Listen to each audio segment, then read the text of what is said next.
राज्यातील शेतकऱ्यांसाठी आजच्या सकाळच्या ठळक आणि झटपट बातम्या घेऊन आलो आहोत। आजच्या या बातम्यांमध्ये शेतकरी, शेती, पाऊस, बाजारभाव, कर्जमाफी, सरकारी योजना आणि ग्रामीण भागाशी संबंधित अनेक महत्त्वाचे अपडेट्स आहेत। त्यामुळे हा व्हिडिओ शेवटपर्यंत नक्की पहा। सर्वात पहिली आणि महत्त्वाची बातमी, पीएम किसान सन्मान निधीबाबत मोठी अपडेट। पंतप्रधान शेतकरी सन्मान निधीच्या पैशांबाबत शेतकऱ्यांमध्ये मोठी उत्सुकता आहे। पात्र लाभार्थ्यांच्या खात्यावर हप्त्याची रक्कम जमा होण्याची प्रक्रिया सुरू असल्याची माहिती समोर येत आहे। त्यामुळे आपल्या खात्यात रक्कम जमा झाली आहे का, हे एकदा नक्की तपासा।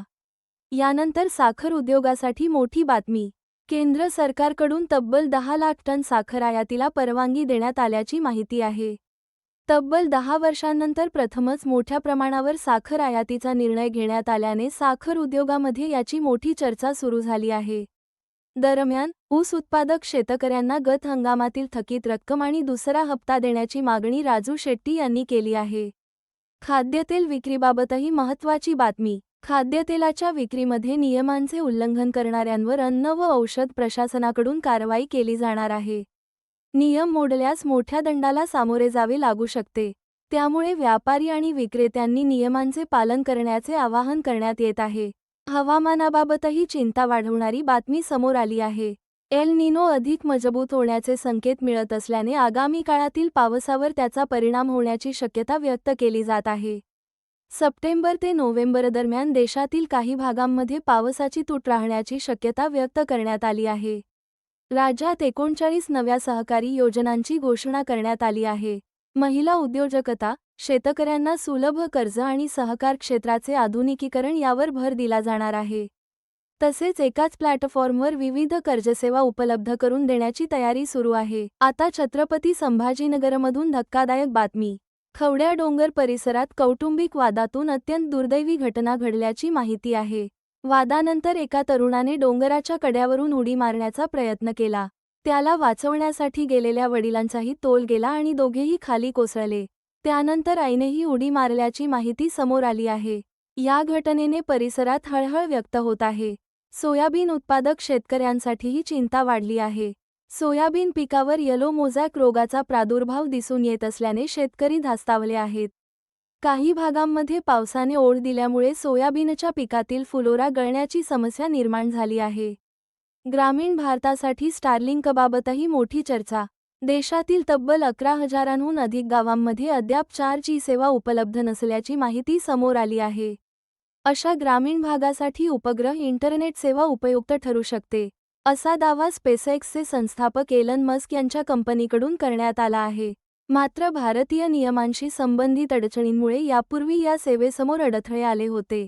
अकोला जिल्ह्यात पावसाने शेतकऱ्यांची चिंता वाढवली आहे। काही भागात तब्बल 21 दिवसांपासून पाऊस नसल्याने पिके कोमेजण्याच्या मार्गावर आहेत। सोयाबीन, कपाशी आणि इतर खरीप पिकांना वाचवण्यासाठी शेतकरी तुषार सिंचनाचा आधार घेत आहेत। मूर्तिजापूर परिसरातही अनेक दिवसांपासून पावसाने दडी मारल्यामुळे खरीप पिकांवर संकट निर्माण झाले आहे। अकोला परिसरातील शेतकऱ्यांसाठी आणखी एक दिलासादायक बातमी म्हणजे सौर प्रकल्प। शेतावरील सौर प्रकल्पांच्या माध्यमातून वीज निर्मिती वाढवण्याचा प्रयत्न सुरू असून त्यामुळे शेतकऱ्यांचा वीजबिलाचा भार कमी करण्यास मदत होण्याची शक्यता आहे। शेतकऱ्यांसाठी महत्त्वाचे डिजिटल ॲप महाविस्तार। हवामानाचा अंदाज, पिकांवरील रोग आणि शेतीशी संबंधित विविध माहिती मिळण्यासाठी महाविस्तार ॲप महत्त्वाचे ठरत आहे। मात्र अनेक शेतकरी अद्याप या डिजिटल सुविधेचा पुरेसा वापर करत नसल्याचे समोर आले आहे। घरकुल योजनेबाबतही महत्त्वाची बातमी। ऑनलाईन सर्वेक्षण पूर्ण होऊनही पात्र लाभार्थी घरकुलाच्या यादीबाहेर राहिल्याची प्रकरणे समोर आली आहेत। दिव्यांग आणि विधवा लाभार्थ्यांनाही याचा फटका बसल्याची माहिती आहे। संजय गांधी निराधार आणि श्रावणबाळ योजनेबाबत अपडेट। पोर्टल बंद असल्यामुळे ऑनलाईन प्रक्रिया ठप्प झाली असून नवीन लाभार्थ्यांची नोंदणी रखडली आहे। त्यामुळे पात्र लाभार्थ्यांना आर्थिक मदतीची प्रतीक्षा करावी लागत आहे। आता बाजारभावाकडे वळूया। सोलापूर मार्केटयार्डमध्ये कांद्याची मोठी आवक झाली आहे। तब्बल 252 ट्रक कांद्याची आवक झाल्याची माहिती आहे।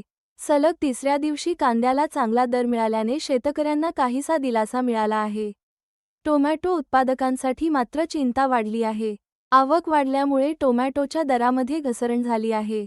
उत्पादन आणि वाहतूक खर्चही निघत नसल्यामुळे काही ठिकाणी शेतकरी टोमॅटो रस्त्यावर फेकून देत असल्याच्या घटना समोर येत आहेत.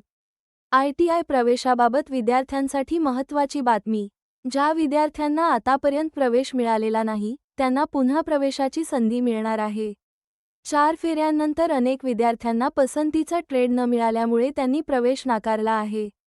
मराठवाड्यातील शेतकऱ्यांसाठी मोठी बातमी. कर्जमाफी.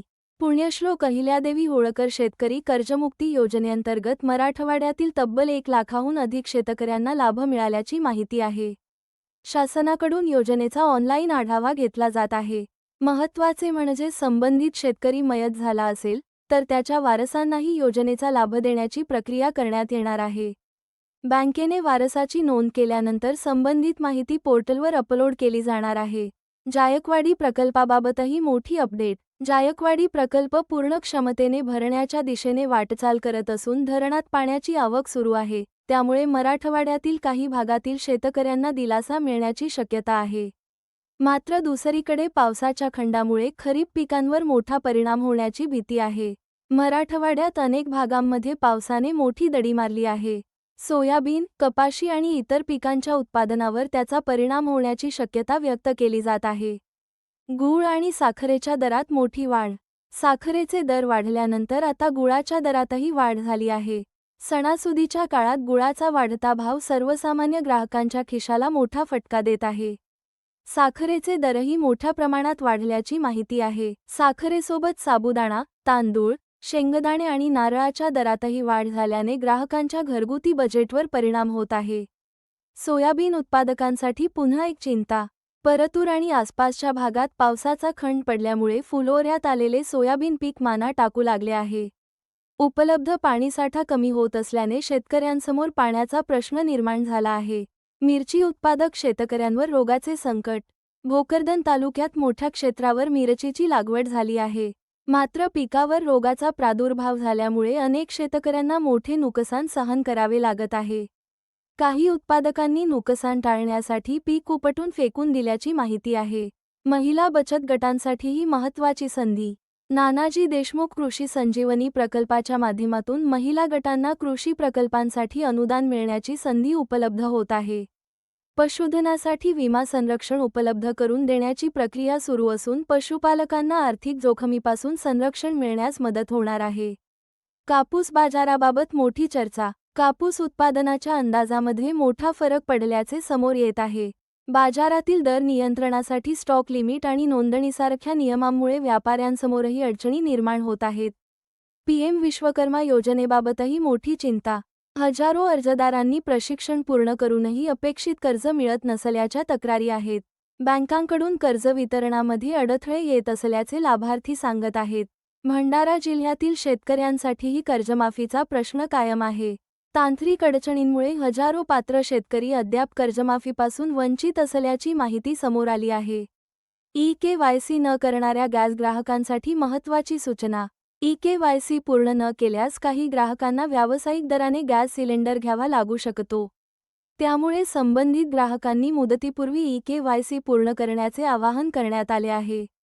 महावितरणकडून कृषी पंपधारक शेतकऱ्यांसाठी महत्त्वाचे अपडेट. कृषी पंपांना नवीन वीज जोडणी देण्याच्या प्रक्रियेबाबत काही बदल करण्यात आले आहेत. शेतकऱ्यांनी संबंधित वीज कार्यालयाकडून अधिकृत माहिती घेणे महत्त्वाचे आहे. पेन्शनधारकांसाठीही महत्त्वाची बातमी. हजारो पेन्शनधारकांचे डिजिटल लाईफ सर्टिफिकेट रखडल्यामुळे नियमित पेन्शन वितरणावर परिणाम होण्याची शक्यता आहे. सोने, चांदीच्या दरातही मोठी वाढ. शुक्रवारी चांदीच्या दरामध्ये मोठी वाढ झाली असून चांदीचा भाव विक्रमी पातळीवर पोहोचला आहे. त्याचबरोबर सोन्याच्या दरातही वाढ झाली आहे. त्यामुळे आगामी काळात सोने चांदी खरेदी करणाऱ्या ग्राहकांना अधिक पैसे मोजावे लागू शकतात. महाडीबीटीबाबत शेतकऱ्यांमध्ये नाराजी. अनेक योजनांची प्रक्रिया ऑनलाईन असली तरी प्रत्यक्ष लाभ मिळण्यासाठी शेतकऱ्यांना अनेक अडचणींचा सामना करावा लागत असल्याच्या तक्रारी आहेत. त्यामुळे योजना कागदावर न राहता प्रत्यक्ष शेतकऱ्यांपर्यंत पोहोचाव्यात अशी मागणी होत आहे. जालना जिल्ह्यात पुन्हा पावसाची चिंता. एका महिन्यापासून काही भागात पावसाने दडी मारल्यामुळे सोयाबीन आणि कपाशीची पिके सुकू लागली आहेत. पावसाचा खंड आणखी वाढल्यास उत्पादनात मोठी घट होण्याची शक्यता आहे. वन्य प्राण्यांचा शेतकऱ्यांना त्रास. पावसाअभावी पिके संकटात असतानाच काही भागांमध्ये रानडुक्कर, हरिण आणि वानरांकडून पिकांचे नुकसान होत असल्याने शेतकऱ्यांची चिंता आणखी वाढली आहे. आणखी एक महत्त्वाची योजना, जलजीवन मिशन. जलजीवन योजनेची कामे पूर्ण करण्यासाठी केंद्राकडे मोठ्या निधीची मागणी करण्यात आली आहे. मात्र अपेक्षेपेक्षा कमी निधी मिळाल्यामुळे काही कामांवर परिणाम होण्याची शक्यता आहे. सांगोला परिसरात शेतकऱ्यांचे आंदोलन सुरूच. नीरा उजवा कालवा आणि पाण्याच्या मागणीसाठी शेतकऱ्यांचे धरणे आंदोलन सुरू आहे. जोपर्यंत पाणी मिळत नाही, तोपर्यंत आंदोलन मागे घेणार नसल्याची भूमिका शेतकऱ्यांनी घेतली आहे. आता शेवटची पण अत्यंत महत्त्वाची बातमी, डाळिंब उत्पादक शेतकरी अडचणीत. डाळिंबाच्या दरात मोठी घसरण झाल्यामुळे उत्पादक शेतकरी आर्थिक संकटात सापडले आहेत. उत्पादन खर्च वाढलेला असताना बाजारभाव कमी झाल्याने शेतकऱ्यांना मोठा आर्थिक फटका बसत आहे. शेतकरी बांधवांनो, आजच्या या सर्व बातम्यांमधून एक गोष्ट स्पष्ट आहे, कुठे पावसाची चिंता, कुठे बाजारभावाची चिंता, तर कुठे सरकारी योजनांच्या लाभासाठी शेतकऱ्यांची धडपड सुरू आहे. म्हणूनच शेती आणि शेतकऱ्यांशी संबंधित प्रत्येक महत्त्वाची बातमी सर्वात आधी मिळवण्यासाठी आत्ताच आपल्या चॅनलला सबस्क्राईब करा.